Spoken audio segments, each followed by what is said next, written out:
Morning. Kumlan and Ablak Gemara. We are up to Daf Nun Beis Nun Beis Omen Blat, which is the Blat from Shabbos. And right now we're in the Nun Aleph on the Beis, the very bottom of the page. So basically, we're talking about the obligations of a husband to a wife, even if he didn't write in the Kesuvos. Nevertheless, it's a din from Bezdin, so it doesn't really matter. And then it says you have to also ransom your ransom to your wife if she's taken captive. And it says that you say what they would write in the Kesuvos is that if you get kidnapped, I'll release you, I'll ransom you, and I'll take you back as my wife. But if you're a kohen, you can't say I'll take you back as my wife, because even if she was coerced, a kohen cannot live with her. So he would write there, I'll take you back and send you back to the Jewish people. Okay, that's what you write in the star. So we're up to the Gemara over here. An interesting argument. If somebody lives with somebody in sin, and what obligation does this husband have to his wife? So basically, all those obligations of Kesuvos, which is upon parting company, like this $200 or anything else you said you'll give her when she leaves, then you still have to pay those out. But any obligation of Kesuvos which maintains your life and make her life easier and more secure, that you don't pay, because we don't want her life to be easy and secure. We want them to part company. So the question is, what about let's say taking paying for her captors, her ransom? So Amar Abaye says it depends. Abaye will say very interesting thing. It depends if you're a kohen or if you're Yisrael. If, let's say, somebody's living in sin and they're a kohen, he cannot take her back even after he frees her. But by a kohen, you don't write that, so I'll take you back. By kohen, you say, I'm going to free you so you can go back to your people. So then he has to still free her. Well, Yisrael said, I'll take you back as my wife. And since you cannot take her back as a wife, not because she was taken captive, but because of the other problem, let's say she's a mamzeres, then you don't have to pay. That's what Abaye says. Abaye takes the writing of the Kesuvos literally. Says Abaye said, Almona take, for example, Almona to a Kohen Gadol. Kohen Gadol is not permitted to live with a widow. And he married her. And then she was taken captive. So does he pay a ransom? And the answer will be yes, because he doesn't say, I'll take you back as my wife. He has to redeem her. Because you can read there what it says in the Kesuvos. It says there by Kehenis, I will send you back to your people. However, a Yisrael, if he lets he's living with someone in sin, for example, she's a mamzeres, and in the Kesuvos you write, and I'll free you, and I'll take you back as my wife. Since he cannot take her back as his wife for different reasons, because she's a mamzeres, and he doesn't want to pay for her captivity. Is mamzeres or nesinat, so it's forbidden. Ain't the chayil of is a redeemer. She ain't any credit about, because you cannot take the Kesuvos literally where it says, I will return to you as my wife. That's what about. You make a distinction between a kohen and an ordinary person. Rav is going to disagree. He's going to say that if there is another, the only prohibition that prevents that's going to cause us any issues at all is the fact you're taken captive, and therefore Yisrael takes her back as a wife, and the kohen sets her free to the people. But if there are other issues as well, then you don't have to redeem her at all. So it says the Rav, if the only issa that we are concerned about is the fact that you're taken captive, then then you have to redeem her, regardless of kohen married to kohen Yisrael. But issa that any other problems there whatsoever, then ain't a chayil doesn't have to take a redeemer at all. So the Gemara Lema would seem that this argument in Abaye Rava and regarding a Yisrael, let's say, who was living in mamzeres, whether he has to free his wife or not, it would seem to be a machlekes tanaim. Which tanaim? We learned the following: Hamad, that is ishta. If somebody makes a neder to his wife, we should have any more intimate relations between us. The din is then that you have to divorce her because you can't live together anymore. But before they had a chance to divorce her, she was taken captive. Does he have to set her free or not? Rabbi Eliezer says, he sets her free even though he must set her free, even though as soon as you set her free, you're going to divorce her anyway. It doesn't matter. You still want, you have to give her a Kesuvos. So we see clearly from here that even though you cannot take her back as a wife, if you take her back as a wife, even though you're going to eventually divorce her, you have to set her free.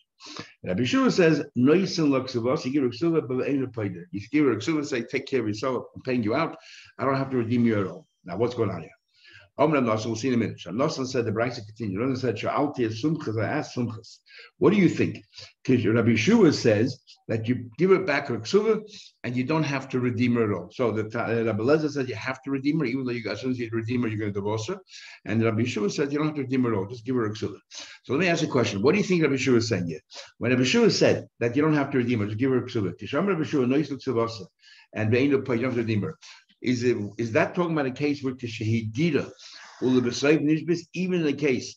Is that talking about a case only when he made the vow first? In other words, he already had nothing to do with her, and then she's taken captive. So Beshua says you don't have to redeem her; you just give her ksuva, you pay her out. Oh, even benishbis of Saivadira. What about the case where she was taken captive first, and they want a lot of money, so you want to get out, wiggle way out of it, so you don't want to pay. So you say, "What? Here, take your ksuva, set yourself free."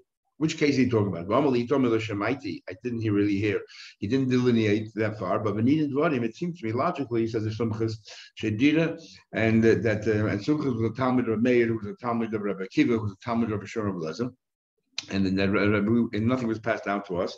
But it would seem to me, it seems that's only talking about a case where first he made the neder, so already they knew that they were not going to be together, and then she was taken captive. That's why he doesn't have to redeem it. Because if you can tell me the other way around, let's say that she was taken captive, and then he made a vow not to have anything to do with her. Then every person is going to do that. If they're going to see that the money that he has to use to set her free is quite an exorbitant amount, he's just going to say goodbye and make a neder. And because he made a neder, we can't live together, so I don't have to take care of you. You take ksuva.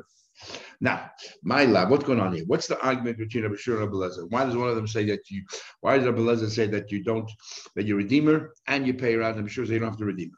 My lab, we're talking about a case, it seemed they were talking about a case of the wife of a kohen. What do you mean?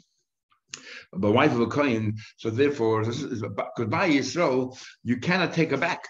Even since you made a net and you live together, you cannot take her back as a wife. So according to everybody, why should you have to redeem her? Part of it in the Tzuvah, it says, I'm redeeming you, I'm taking you back. But you're not taking her back because you made a net already, you can't. So therefore, L'chayda would say that everyone would agree in that case that you don't have to redeem her. When do they argue? In the case of the wife of a kohen. And that's the argument.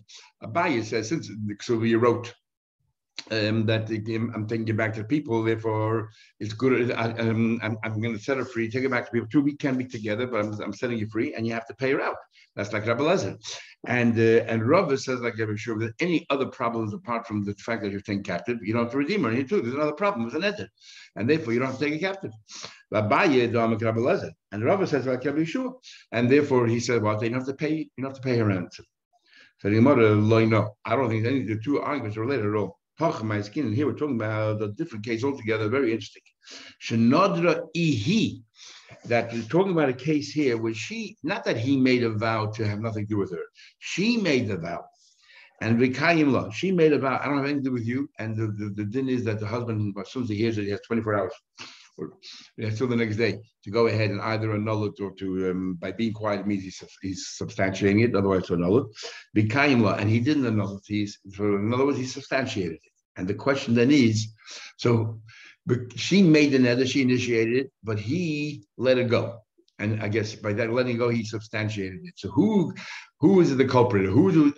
I guess when we consider it, who do we say actually made this happen? He or her? He by saying the words, but it doesn't take effect until he agrees with it. And he just agreed with it. So who actually made it happen? Who made the neder here? Is Rabbi Lezer holds, who knows an explanation there? By him supporting it, it's as if he put a finger between the teeth. In other words, it's as if he's the one who brought the Issa down on himself. And because he's the one who brought it down on himself, he has to pay her ransom. But Rabbi Shua says, he knows that even though he substantiated, since he's one initiated, it's as if she did it. And she did it. She brought it upon herself. She's the one who said, I have nothing to do with you. So therefore, he doesn't have to pay the ransom at all. Says he want to have a problem with that husband. Two things. First of all, if the whole word of Yeshua, you don't have to redeem it because she decided not to have anything to do with him, then why pay her ksuva? Ksuva, my vida, she walked out on him. You don't have to pay ksuva. You pay that if he predeceased her or if he divorced her.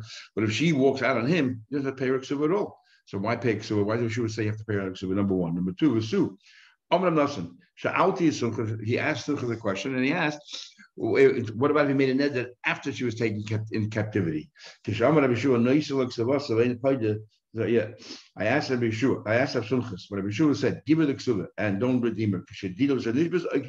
What about if after she was taken captive, the neder was made? And he said, no, I don't want that to happen because then he'll use it as a ruse and get out of it. But it works his way out. But if she's the one who initiated the neder, what kind of ruse is this? She's the one who said, I don't have to do with you. If she made the neder, what's the difference?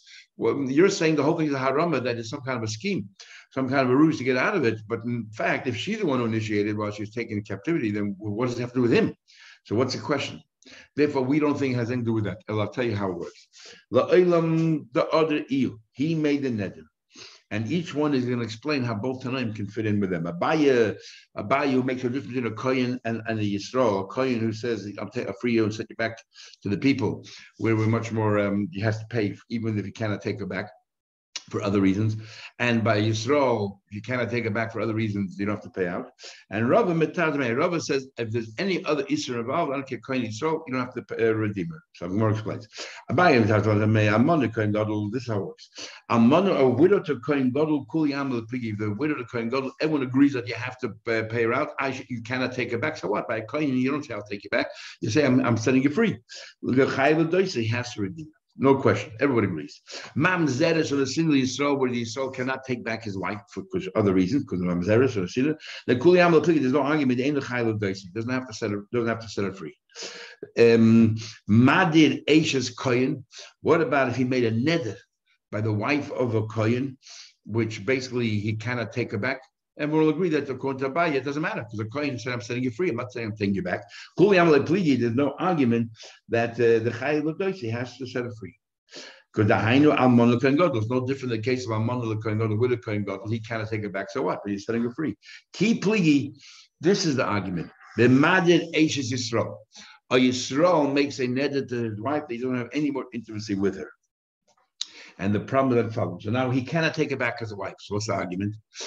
At the time that he wrote the Kesuva, he was able to take it back. It was only many years later that he made a neder. So the question is, do we look at it at the time of the contract? Contractually, you promised to take care of her, and that's what we focus on. At that time, you could have taken it back, therefore pay your ransom. Or do we look at it today, at the time when she was taken in captivity? Can you take it back when she'll be released? Can you take it back? You can't. Then you don't have to set her free. Rabbi Lezer says you look at the time when you contracted it out, which is the Kesuva, and at that time you were able to take it back. You didn't make a vow yet that you will be us with each other. Okay, so therefore you're bound by it, and you have to set her free. And Rabbi Shua look at it today. Today when she's in captivity, can you take it back? No, don't set her free. That's a Abaye. Rava will be very similar.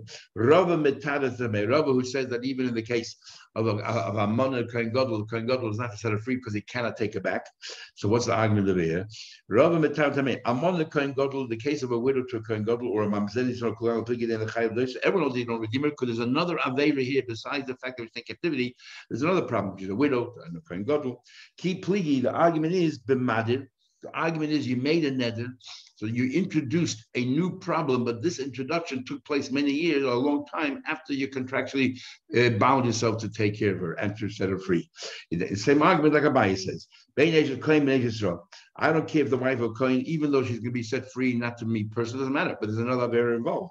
And the Bein Eish of the wife of Yisrael. Rabbi Lezer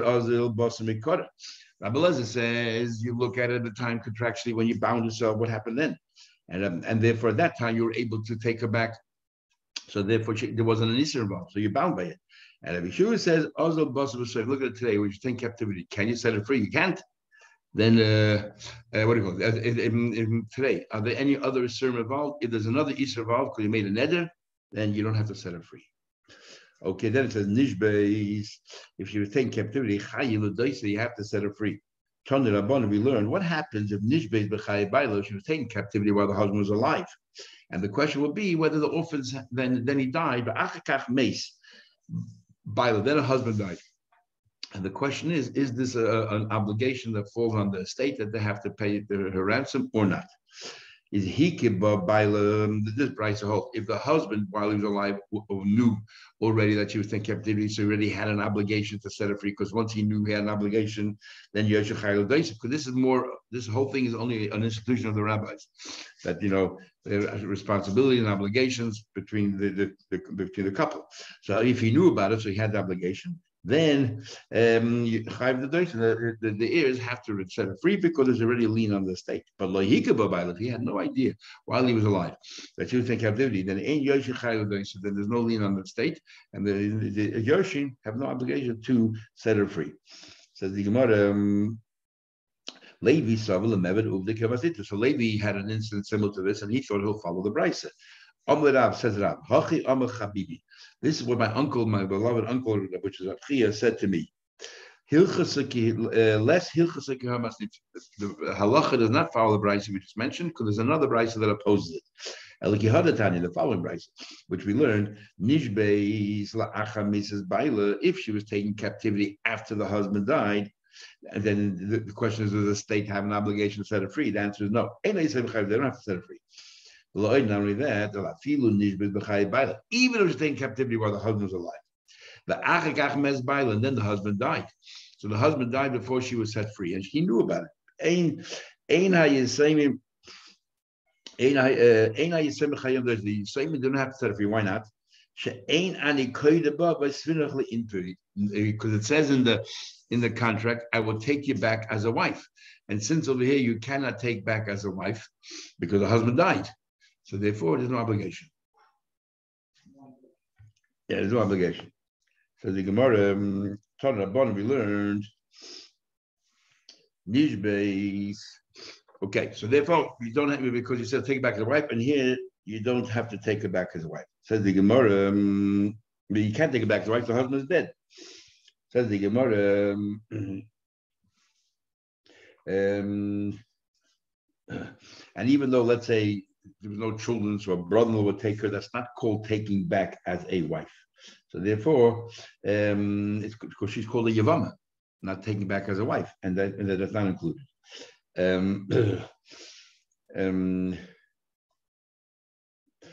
now the question is, okay, so what about a Kohen? What about a Kohen who doesn't say, I will take you back as a wife? He just says, I'll set you free. Does the Kohen have an obligation? If the Kohen died, do the children have an obligation? You said the only reason why the children don't have an obligation is because you cannot fulfill the part of the contract which says, I'll take you back as a wife. But what about a Kohen? It doesn't say, I'll take you back as a wife, so I'll set you free. Because we follow Rava that basically says that if Yisrael cannot take it back, because there's other reasons, then Kohen doesn't take it back either. So says the many Rishonim. Tell me what we learned. Nishbeis, what happens if she was taken captivity? The question is there a limit? Is there an excess amount that we say, if they ask for a ransom, a crazy amount of money, that you don't pay it? And tell them what we learned. Nishbeis, what happens if you're taken captivity? We'll have more about this in Gittin. And they were asking ad asada b'demeh. They were asking a multiple of 10 times what her value would be in the slave market, an excessive amount. Because they know that you love your wife and you want her back, and they know you'll pay any amount, so therefore they're charging an excessive amount. It says here, this is a case that we have today. Where people came kidnapped for ransom or taken in captivity. How much should you be prepared to pay? So so according to the first opinion, the very first time that this happened, that this group have taken someone in captivity, paida, you redeem. The Mekan is actually talking about the first time this wife was taken into captivity, you pay it. Mekan ve'elech, if it happens a second time, rotza poida, rotza eina poida. Rashi says that you don't have to take, you don't have to pay her out at all, because all you have in the contract is to free her, release her once, not a second time. Taisa totally disagrees, and says, of course you have to continue to release her, but you don't have to pay in excess of a value only the first time. The second or third time, if it's her value, then you pay it. Otherwise, you don't pay it. Even though we married a little before that, it's not that often that women are taken in captivity, but it still actually happens often enough that we can talk about it. And Taisa says a very interesting thing here. Taisa says here that that burial is far more common than taking captivity, and he says here, this Taisa on the very bottom, Taisa's Rotza, because in those days, women died before men. We know today statistically women outlive men, But Taisa says we shall noshim memaris lamis menanoshim. Women used to die before men. Another Taisa says later on because of childbirth, many women died, so the average of the women's age came down as a result of that. Anyway, Reb Shimon ben Gamliel says, "Ein poidin as a shvun yesha kedebe." You never pay excess of what their value is, and not why not? They tikkun ha'olam, because otherwise you're emboldening these captors to continue doing it because they know they can make a fortune out of this. So therefore, you don't deal with terrorists, you don't deal with captors. You only pay the true value, and that's it. No more than that. Because the tikkun ha'olam. Interesting, we use the word tikkun ha'olam, and it means something totally different. So Mora says, "Habir day the man." It seems to me, however, let's say they're only asking her true value, you continue redeeming. Even though the Prokona Yasir Aksavas, it seems to Rashingamlil. If let's say her true value is $400, that's what they're asking, you have to pay it out. But the Ksuva is only $200. So it comes out for me that even though that her release is worth more than the entire Ksuva, you still have to pay whatever that value is. That's what it seems to me. Whatever her value is. So I'll ask a question on that. But Aminu, because there is a cap. But Aminu, as a question we learned, if they were asking 10 times the value of a ksuva, in the previous brayse we're talking about her value. Now we're talking about the value of the ksuva. So the Tanakama says the first time, even if it's 10 times the value of the ksuva, the first time you redeem her, now on you have a choice. You do redeem or you don't redeem her. It actually says you don't have to redeem her anymore at all.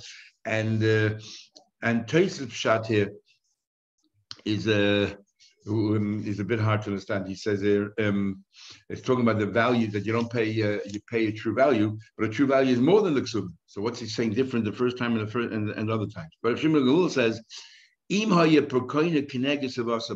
only pay up to the value of the ksuba. So in the first brayse he says you only pay up to her value. In the second brayse says you pay only up to the value of the ksuba, which sounds like that if the value of the ksuba is a lot less than her value, you don't pay her value, you pay the value of the ksuba. So I'm going to answer, you're right. Rav Shimon ben Gamliel, he's lenient in both ways. You never pay more than her value, and you never pay more than the value of the ksuba. So whichever is the lesser of the two amounts, that's the amount that you're obligated to pay. But on the other hand, he's machmir, and he says you pay it every single time. If you're taking captivity 5 times, you do that as well. Says about it further, so let's say she became sick. Doesn't it say clearly, even if it's more than the value in the first case? Yeah, the first case, according to Tanakama, even more than 10 times her value, you have to pay the first time, but that's it, only once. Shimon says never pay. In the third line, because I forgot the Pekana Yisrael Ksubasa. Yeah, so the Gemara is making an inference from the first brayse. It seems that Rav Shimon Gamliel, all this is another word of Shimon Gamliel. These are what we think. Rav Shimon Gamliel says that you never pay more than the value of the person. He doesn't put a cap on the it doesn't vis-a-vis the ksuba. He talks about the person. So we're inferring from that. So what about if the value? Let's say her value is double the value of the ksuba. You have to pay it out. But the next brayse says that we look at her value compared to the ksuba, and we never pay more than the value of the ksuba, which is $200. So we're asking a question: how can it be? The first brayse seems to ignore the ksuba, only looks at her value, regardless of what it is compared to the ksuba. And the second brayse only looks at the value of the ksuba. So we're saying they're both right.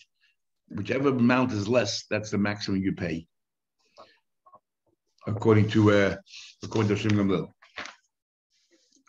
Okay, now we're talking about medicine.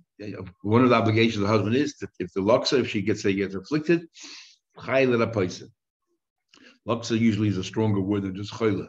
Laksa was like really afflicted, then you're chayiv to heal her. Tanabon we learned. Almana nizainis menichsa yisaimim, an almana widow.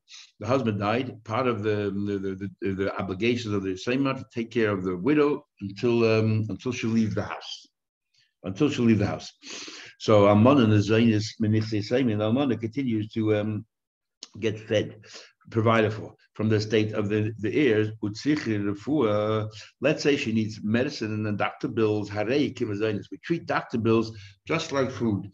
What do we mean we treat doctor bills just like food? Just like food that you have to take care of her, so too her doctor bills. Why? Because they both need to live. You both need to sustain. Rav Shimon ben Gamliel says it depends. There's two kinds of doctor bills. There's a doctor bill which has a fixed amount, and there's a doctor bill which does not have a fixed amount. A doctor bill which has a fixed amount, every second week she has to go to the doctor, for whatever reason it is, and we know exactly what it costs. Anything that has a fixed amount, she has to pay it herself from her own ksubah. Because food there's no fixed amount in food. We don't know what food is going to cost. Every day you change the menu. But so therefore, those doctor bills which are similar to food that don't have a cap, don't have a fixed amount, the state has to pay for it. Those doctor bills that have a fixed amount, then she has to pay for it herself.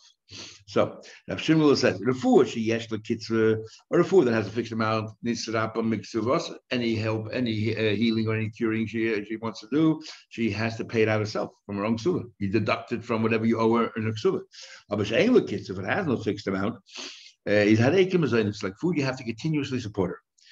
Rabbi Yechon said in Israel, they used to, as we see in the Gemara, they talk about so often, they used to do let the blood, they used to do it constantly.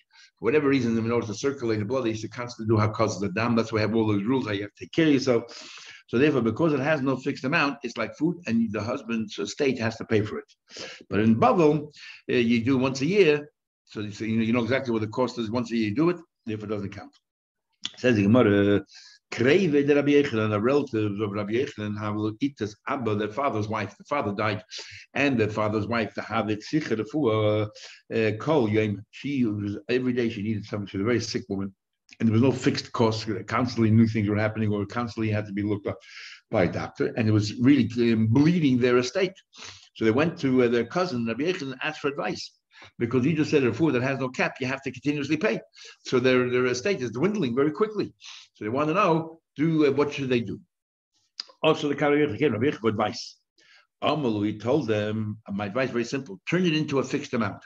Since she sees a doctor every second day, she's always complaining about something else. Go to the doctor and say, look, let's fix a contract over here. You're going to see our mother probably every day, every second day, our father's wife, every third day. Give us a fixed amount and like a service, a maintenance fee. Give us a contract, and therefore it's a fixed amount. And if it's a fixed amount, then you turn to her and say, look, it's a fixed amount. Doesn't matter how exorbitant it is, we're going to deduct it from your ksuvah.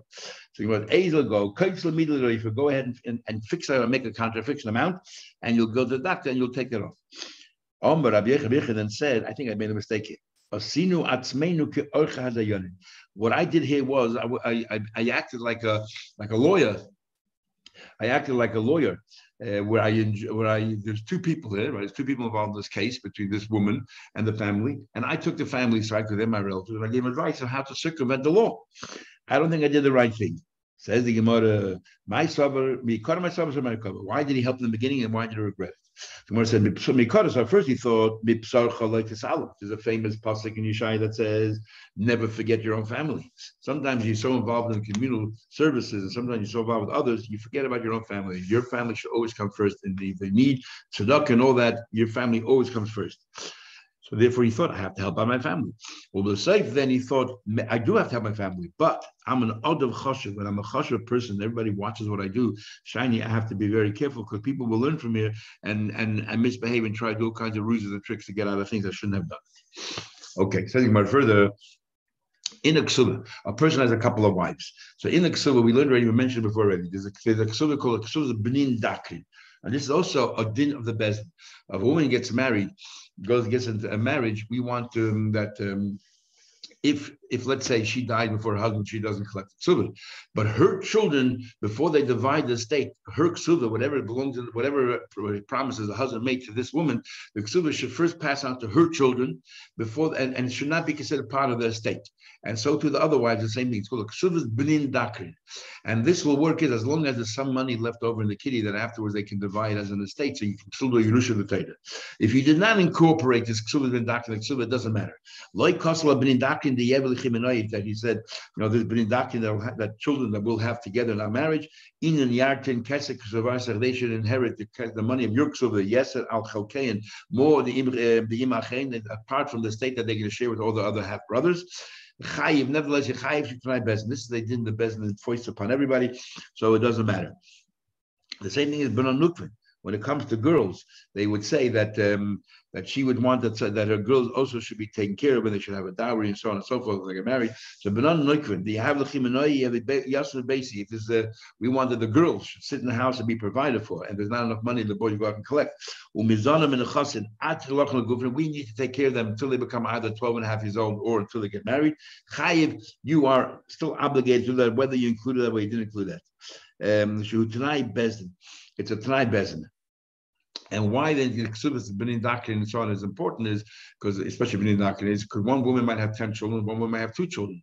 So the woman of the 2 children, obviously, they'll get a much larger share because their Kesuvos will probably be identical, but only divided amongst 2, while the other one has to divide amongst 10, rather than sharing it in a pool of 12 kids.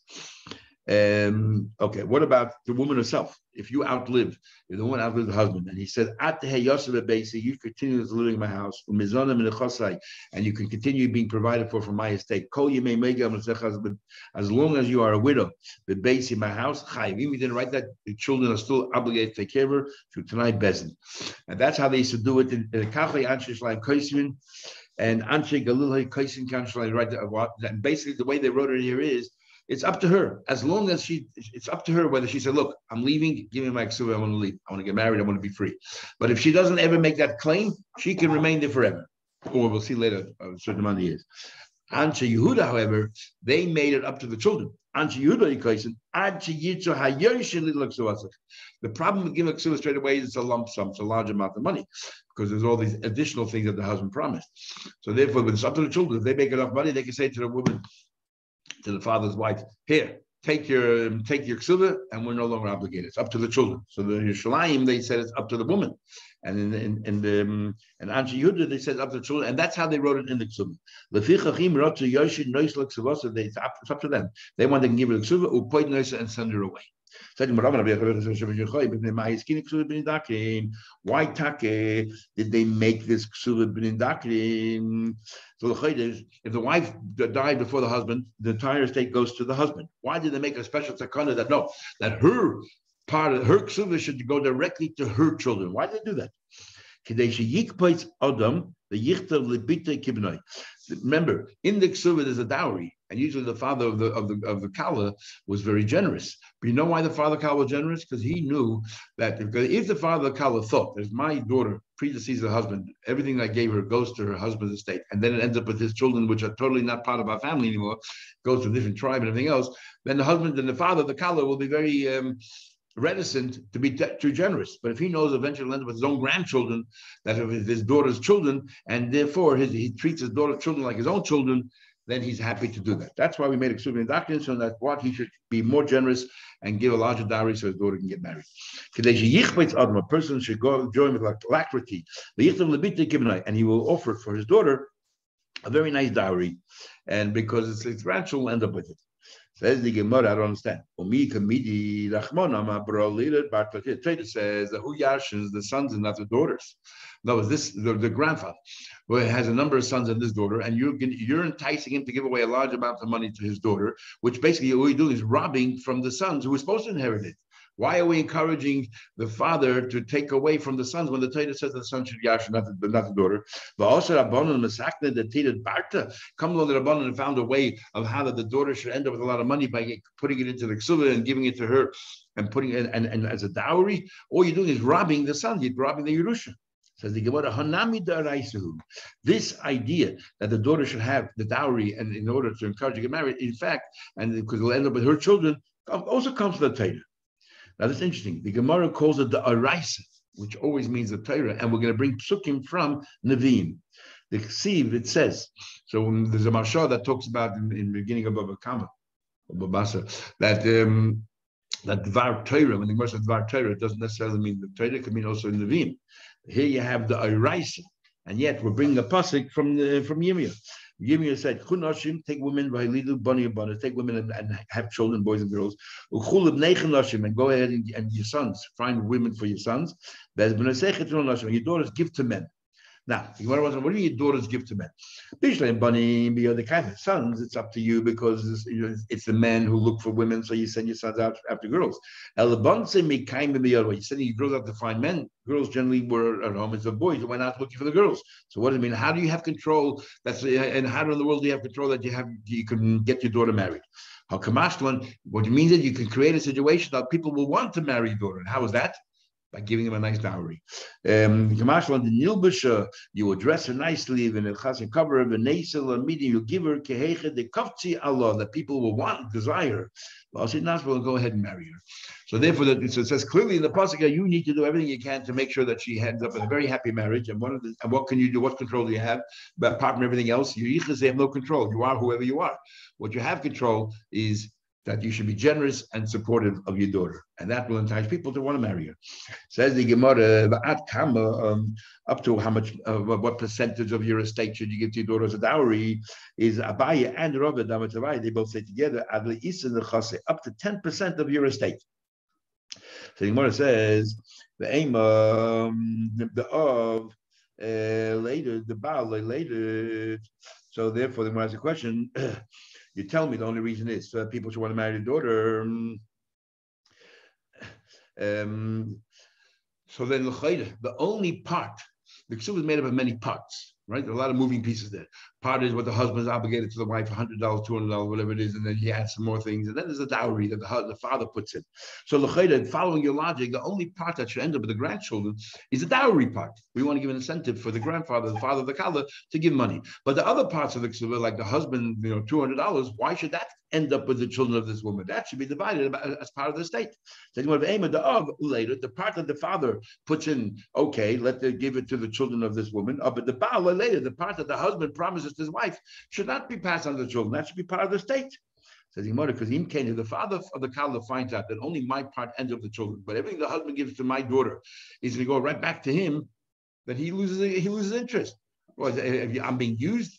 The father also be reticent to be too generous because it says not fair. Why am I the only one supporting my daughter? You should also be supporting my daughter. It's your wife and her children.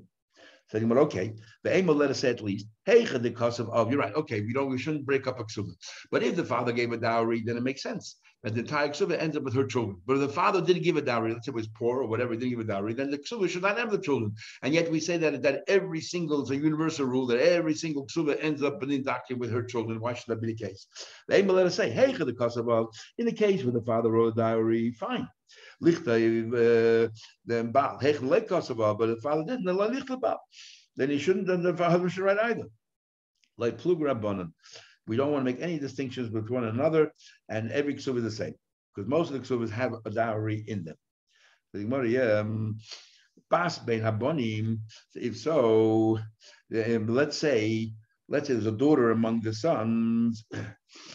What about, let's say this woman only had a daughter, and one woman, let's say this man was married to 2 women. One woman had a daughter, and the other one had only sons. So it says here Kesuvos bnin dakre, that it ends up with her sons. It doesn't say it ends up with her daughter. What happens if she only had daughters? It doesn't end up. Then it gets back into the state. Why? According to your logic, the father of the kala, if he wants to be generous, he wants to make sure that no matter, regardless of what kind of children my daughter has, it all ends up with her children. But if you're telling me that if only if you had sons, if you had no sons, only a daughter, we don't have a Kesuvos bnin in the cave. It's only doctrine, or not, it's only doctrine.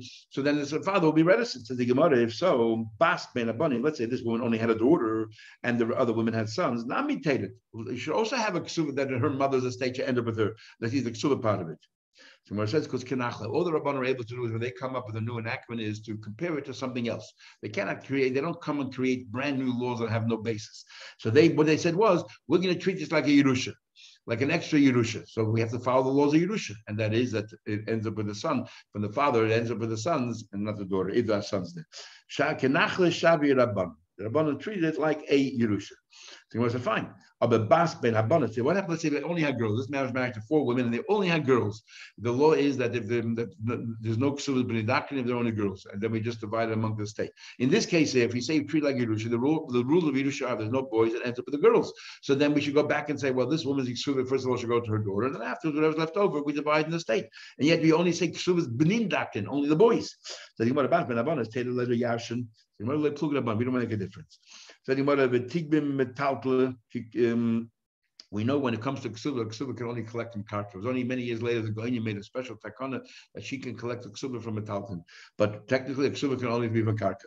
And Kesuvah B'nei Dakin is also only from Karka. So the question is, why? Since it's treated like Yerusha, we learned before, it makes a difference whether it's property, whether it's portable items. No. So the Gemara, Kesuvos Shavi, but like Kesuvah. Because it's like part of the Kesuvah, we treat like a Kesuvah, which is only from Karka. So Gemara says, Titrate Mishabadi. If it's like a Kesuvah, we can learn later on that she married, and then later on the husband sold property. She has a right to go to those properties. She can go to L'chasim Mishabadim, because there's an encumbrance, there's a lien on all those properties. So L'chayda, when it comes to Kesuvah Dakin, also she be able to collect from, because it's like, you tell me it's like a Kesuvah. Gemara says, Yartam Tanan, it's like a Yerusha. So it's both, like a Kesuvah and like a Yerusha. And therefore, we only do things which are sort of not mutually exclusive. Only when they overlap. Let us say, Afagad the Leka Meisadin. So why is the rule that the only time we do Kesuvah Dakin is if there's some money left over in the kitty to have a normal Yerusha? Since you're telling me it's like a Yerusha in a way, like a Kesuvah, like Yerusha, then let's say that there's nothing left in the estate after you give to each family their mother Kesuvah. Who cares? So after the Leka Meisadin, we should say even if there's no extra money left over. So Gemara said, where you're completely undermining the Yerusha, where the Torah talks about and advocates so much of Parshas Kisei, if there's no money left over, that means you're not going to be able to do a proper Yerusha, then we're not going to make this an enactment of the Rabbanon. So it's very clear it's an enactment of the Rabbanon, and yet we called it the Eiraisa. There's a hint of it in the Torah. So we're going to finish with the story. Papa was very involved with his son, Abba Sarai. Interesting. We already had this before as well. Papa was married to the daughter of Abba Sarai, and their son was going to marry his wife's sister. So Papa's son was becoming his brother-in-law. So Papa was involved with the son of Abba, with his son in the family of Abba Sarai. His son was marrying his sister-in-law, the daughter of Abba Sarai, and he wanted to make sure that Abba Sarai gives a nice dowry for his son, who's going to marry his sister-in-law. He went to write a Kesuvah. Shama Yehuda B'Marema, there's a big rabbi in town called Yehuda B'Marema, and he heard that Papa was coming to town. Nothing, he went out to greet him. Asa is Chazle, went out to greet him, he met him. When he came to the house of Abba Sarai, and Papa was going there to get a dowry and work out the Kesuvah, so Yehuda B'Marema, after he greeted this rabbi, Papa, he wanted to go back home to his place. So he said to Papa said to him, please come into the house with me. Come escort me into the house of my father-in-law. He saw that Yehuda B'Marema didn't really want to go into the house. He didn't want to join him. What are you worried about? You don't want to go to the house, but why not? You're worried that Shmuel once said to Rabbi Yehuda, Shinna, you clever one. In other words, do not be a witness to somebody who steals the Yerusha from his children. The guy has 3 sons, and 2 of them are Talmidei Chachamim. One of them is a shlach, and he decides to take him out of the will, the one who's no good, and to take the Yerusha and give it to the other 2 sons. So Shmuel said, do not be a witness party to that, because you have no right to, when it comes to Yerusha, it has to be distributed equally. You have no right to take away, even from children that are bad, you have no right to take away their Kesuvah. So why not? What's the logic in that? These are good kids and this is not a good kid. You never know his children. You have many times where the children of somebody who's not so good turns out to be far better than the father. So therefore, you have no right to excise the person from the will, and you shouldn't be party to it. So therefore, you don't want to be here, because whatever we're giving dowry to my son is basically stealing from the Yerusha of Abba Sarai's sons, of my brother-in-law, and you don't want to be party to that. Surely you shouldn't be a witness taking away from the boys to give it to the girl. So that's why you don't want to come in here. You don't want to see what's going on. Even though we just learned the Gemara before that there's a remez and Yirmiyah that you should actually, give a large dowry, even though it's impacting on the Yerusha to the other sons. So he said, "Hainam the money." This is also a takana of the Rabbanon that we should give a dowry to the girl. Other people's version is Hainami Daraisi, because the Gemara clearly before said Daraisa. This is the first time the Gemara openly said, the first and second time, Tikant Rabbanan. You also use that to explain why you have to have a dollar left over. Anyway, the reason we said before from that pasuk that you have control over your daughter, make her desirable. Amalei, so Rav Huda said back, Hani Milimadaita. That's talking about where the father-in-law is more than happy, graciously wants to give money. Nami, I don't want to be in a situation where we're forcing the father-in-law, you're shaming him to give him more money. That's not right. Because then we're stealing from the boys, and he didn't really want to do it, and we're just because he's embarrassed for us, he's doing it. Amalei, so the Papa said to him, what do you mean embarrassing? What do you mean forcing? Ultimately, the oil did I tell you come in here and force my father-in-law to give more money to my son, the son's kala, the dowry? Oil v'loy I say, come in and just sit there, be a witness. Not that you should in any way say a word, don't coerce him, nothing. Amalei, the fact that I'm walking in, I know I see it. Because I'm such a big rabbi, if I walk in there, it's as if we're forcing the hand of Abba Sarai. When he sees me there, he's going to feel compelled to give far more than he wanted to give. And that's called forcing. And I don't feel comfortable because you're taking away the Yerusha from the sons and you're forcing the person. Anyway, that Papa forced him to enter inside. Now, it doesn't mean forced him. He convinced him, cajoled him. And that's how Tyson knows before when it comes to Zdaka, it says that Rabba forced him. It doesn't mean physically he forced him. It means he cajoled him, like we see right here. He sort of convinced him, come in with me anyway, escort me into the house. Ishtik. He didn't say anything. He just sat there. Didn't say a word. And while they were negotiating the Papa for his son. So then what happened was that Abba Sarai thought, so when Abba Sarai made an offer of the dowry, Yehuda Rebbe just sat there, glum, didn't want to say a word, didn't want to say anything.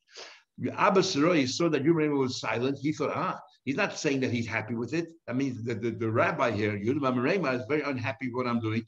He wants to see more money from me. He's he must be angry with me. I'm giving so little in his eyes. So you know what Abba Sarai did? He took all his entire estate, all his bank accounts, and he offered it to his daughter, to the Papa's son. That's what he did. L'soif Amalei, and he hoped Yehuda Rebbe said, that's nice. Yehuda Rebbe just sat there and say a word. L'soif Amalei Hashan Amalei. You're not saying anything now either. He said, I swear to you, what else do you want me to do? He's interpreting that Yehuda Rebbe's silence is because he's not happy with what Abba Sarai is offering. So Abba Sarai, what else do you want me to do? I gave him everything I have, the shirt off my back. I have nothing left to give. Amalei. So Yehuda Rebbe finally opened his mouth and he said, if you're asking my opinion, I feel even the first amount you offered was too much because you're taking away from your other sons. I wouldn't have given so much in the first place. In other words, the whole thing was based on an error, misinterpretation. Abba Sarai said, so I take it all back. The reason why I'm offering more and more and more is because I thought you were unhappy, but now I see that I don't do it. In fact, you were unhappy the first amount that I gave. You thought I gave too much. So you're only silent because you didn't want to get involved. So Yehuda Rebbe then said, 1 second. I never said that you should regret what you did. All I'm saying is, in the first place, I would have given as much as you did. And yeah, so that's the story we see here. What the idea is that you're not really stealing from the other son, but Yehuda Rebbe was uncomfortable. He thought if you're too generous, you're taking away from the Yerusha for your other sons. That was like these days we'll learn to talk about more in Yesh Neuchlin, that these days how they get around Yerusha that they give to the daughters equal to the sons. Ways of doing it, matnas chatzizacher or matnas chai, ways of doing a will today, a halacha, that the girls can get an equal amount to the boys as well. Okay, have a good day. Tomorrow, Mitchell will have 2 blasts.